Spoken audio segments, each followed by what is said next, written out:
Hi hello friends, welcome to தென்றல் vlogs. வாங்க இந்த வீடியோவில் ஒரு சூப்பரான சாக்லேட் வீட்டில் எப்படி தயாரிக்கலாம், ஒரு ஹோம்மேட் சாக்லேட் எப்படி தயாரிக்கலாம்னு சொல்லிட்டு பார்க்கலாங்க. செம்ம டேஸ்ட்டாக இருந்தது.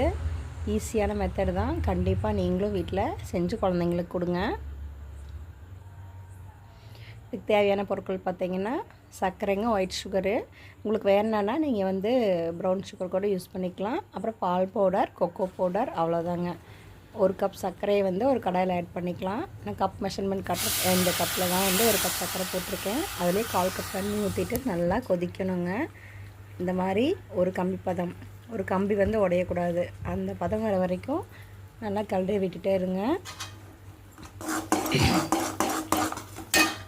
அடுத்ததுங்க, அதே அளவு கப்பில் பால் பவுடர், இந்த மாதிரி ஒரு சல்லடை வச்சுட்டு பால் பவுடர் போட்டுருங்க, நல்லா சளிச்சு விட்டுருங்க. இப்போது கொக்கோ பவுடர் அதே கப்பில் ஒரு 3/4 கப் ஆட் பண்ணி நல்லா சளிச்சிக்கலாம். அடுப்பில் ஓகேன்னு எடுத்துப்போம். நல்லா சளிச்சு விட்டுட்டு நல்லா கிளற ஆரம்பிச்சுங்க. திக்காக ஆரம்பிக்கும். அடுப்பில் ஓகேன்னு வச்சுக்கோங்க. உங்களுக்கு தேவையான நட்ஸ் கூட இதில் ஆட் பண்ணிக்கலாங்க. செம்ம டேஸ்ட்டாக இருக்கும். இந்த பதம் வந்தோடனே நம்ம அன்சால்டட் பட்டர் ஆட் பண்ணிக்கலாம். அது ரூம் டெம்பரேச்சரில் இருந்ததுன்னா அது மெல்ட் ஆகிறதுக்கு ஈஸியாக இருக்கும். நல்லா கலரிக்கிட்டே இருங்க. கொஞ்சம் கெட்டி பதம் வந்ததுனையும் நம்ம ஒரு தட்டுக்கு ட்ரான்ஸ்ஃபர் பண்ண போகிறோம். அந்த தட்டு ஏற்கனவே நெய் தடவி வச்சுக்கோங்க. இது கொஞ்சம் ஃப்ரிட்ஜில் இருந்ததுனால மெல்ட் ஆக மாட்டேங்குது. நீங்கள் ரூம் டெம்பரேச்சரில் வச்சுக்கோங்க. இப்போ பிளேட்டில் நெய் தடவியாச்சு. இந்த மிக்சரை இப்போ இந்த பிளேட்டில் ட்ரான்ஸ்ஃபர் பண்ண போகிறோம். கன்சிஸ்டன்சி பார்த்துக்கோங்க, இந்த மாதிரி தான் இருக்கணும். நல்லா ஸ்ப்ரெட் பண்ணி விட்டுக்கோங்க. நெய் தடவுன ஸ்பூனில் நெய் ஸ்பூனோட பேக் சைடில் தடவிட்டு அதை நல்லா ஈவன் பண்ணி கொடுத்துக்கோங்க.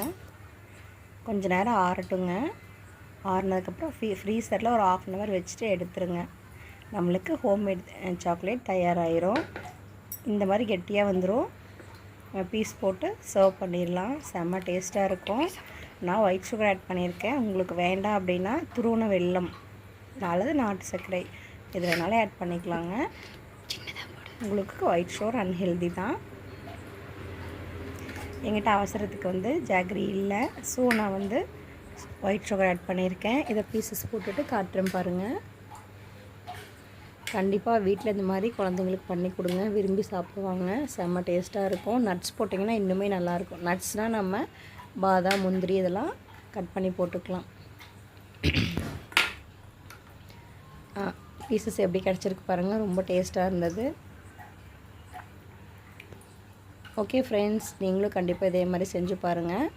இந்த வீடியோ உங்களுக்கு பிடிச்சிருந்தது அப்படின்னா தென்றல் விளாக்ஸ்க்கு சப்ஸ்கிரைப் பண்ணிடுங்க. தேங்க்ஸ் ஃபார் வாட்சிங். பாய்.